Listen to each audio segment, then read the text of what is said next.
Item ಯಾವುದೇ ಇರಲಿ try ಮಾಡಿ ಆಚಿ ಚಿಕನ್ ಮಸಾಲಾ. ಈ ಮಧ್ಯಪ್ರಾಚ್ಯ ರಾಷ್ಟ್ರಗಳಲ್ಲಿ ಈಗಲೂ ಕೂಡ ಭೀಕರ ದಾಳಿಗಳಾಗ್ತಾ ಇದೆ.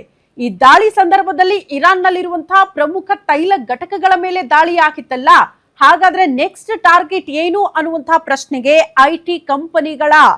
ಐಟಿ ಕಂಪನಿಗಳನ್ನ ಗುರಿಯಾಗಿಸಿಕೊಂಡು ದಾಳಿಯನ್ನ ಮುಂದುವರಿಸ್ತಾ ಇದೆಯಾ ಅನ್ನೋದು ಪ್ರಶ್ನೆ ಆಗ್ತಾ ಇದೆ. ಇಸ್ರೇಲ್ ಅಮೆರಿಕ ಜಂಟಿಯಾಗಿ ಇರಾನ್ ಮೇಲೆ ಮುಗಿಬಿದ್ದು ದಾಳಿಯನ್ನ ಭೀಕರತೆಗೊಳಿಸ್ತಾ ಇರೋದು. ಮಧ್ಯಪ್ರಾಚ್ಯ ರಾಷ್ಟ್ರಗಳಲ್ಲಿ ಈ ಕ್ಷಣಕ್ಕೂ ಕೂಡ ರಣಭೀಕರ ಯುದ್ಧ ಮುಂದುವರಿತಾ ಇದೆ. ದಾಳಿ ಪ್ರತಿ ದಾಳಿಗಳಾಗ್ತಾ ಇದೆ.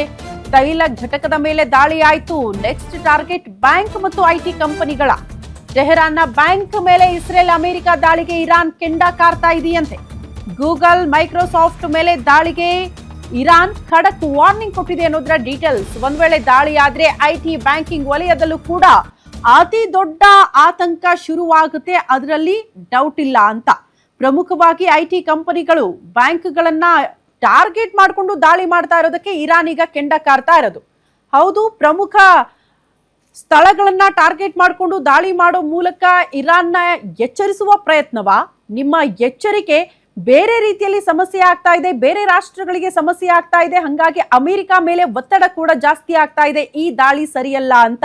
ಸೊ ಇರಾನ್ ನಲ್ಲಿರುವಂತಹ ತೈಲ ಘಟಕ ಆಯ್ತು, ಈಗ ಐಟಿ ಕಂಪನಿಗಳನ್ನ ಟಾರ್ಗೆಟ್ ಮಾಡಿಕೊಂಡು ದಾಳಿ ಮಾಡೋದಕ್ಕೆ ಪ್ಲಾನ್ ರೂಪಿಸಿದೆ ಅನ್ನೋದರ ಡೀಟೇಲ್ ಸಿಗ್ತಾ ಇದೆ.